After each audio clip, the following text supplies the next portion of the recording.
আমরা জানি এরা লুট করতে করতে বিদেশের কাছে ঋণের দ্বারস্থ হতে হতে শেষ পর্যন্ত IMF এর কাছে ঋণের জন্য গিয়েছে।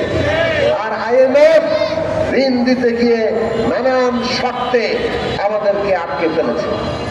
তারা বলছে ঋণের কিস্তি তারা দেবে যদি জিনিসপত্রের দাম বাড়ানো হয়, ট্যাক্স বাড়ানো হয়, ভ্যাট বাড়ানো হয়, তাহলেই তারা ঋণের কিস্তি দেবে।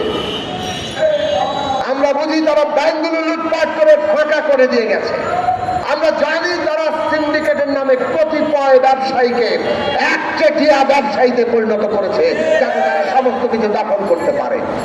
আমরা জানি তারা ক্ষমতার পৃষ্ঠপোষকতায় গ্রামাঞ্চল পর্যন্ত, শহর থেকে গ্রামে তারা সমস্ত মক্কেল তৈরি করেছে যারা চাঁদাবাজি করে, যাদের সাথে যোগসাজশ করেছিল পুলিশ সহ আইন শৃঙ্খলা বাহিনী, প্রশাসনের লোকেরা।